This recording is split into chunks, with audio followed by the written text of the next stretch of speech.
All right, welcome everyone.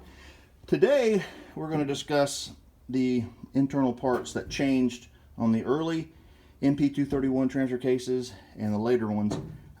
New process, which is the NP. They use a lot of the same parts and a lot of the different things. And this is one that aggravates me because what it was designed for was a better engagement of four-wheel drive.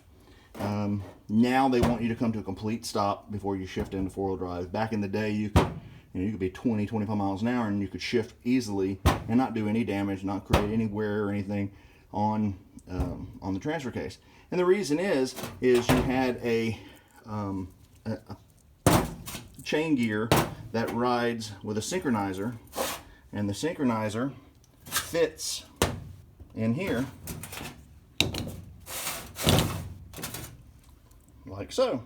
So whenever the shift fork for four-wheel drive and two-wheel drive would work, four-wheel drive goes this way, you've got the synchronizer slowing this gear down, and it gives you a nice clean engagement. Well, Dodge decided that this, and my replacement cost on these is around 15 bucks.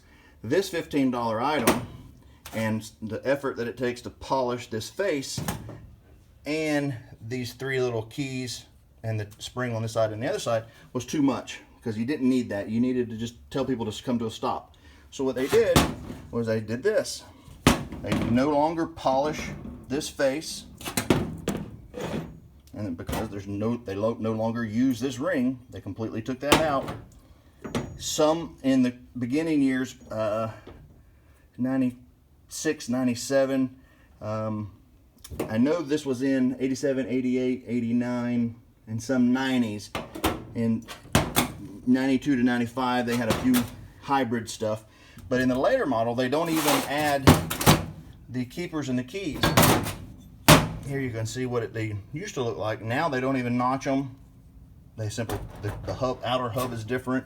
On these, they have the actual spot in the middle for the detent for the keys.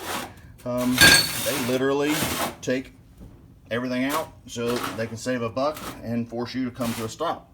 So when I do a rebuild, if it's mainly I do Jeeps, so when I do a rebuild and I know the people are using them, this is something that I suggest we take out if they don't have and install.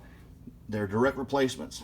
The only thing that changes is most of the older ones up to about 95 have bearings. Now if you have an older one and you're going to do an SYE kit, most of those kits ask you to knock these two bearings out so that it looks like this. There'll be directions in those kits. And the late model, they increase the size of the output shaft because they know it's going to be friction, and it all comes down to the oil pump keeping this lubed. So if it's something like on these, whenever I was rebuild them, I got new bearings and knock them out, drive them in, and make note of where they're sitting down in here in the face on both sides, so you can get them back about the same amount, because there is a oil hole in the center there that gets the shaft oil. They completely took it away on those, so once again they have it so it's just lubed, splash lube, I guess. That is the difference on the late model transfer cases and the early model. There's a bunch of different places you can go and kind of cross-reference the part numbers and figure out what you have and whether or not that's something like that. You can always send me an email if you need to get a hold of me. I'm on Facebook and everywhere else. All right, have a good day.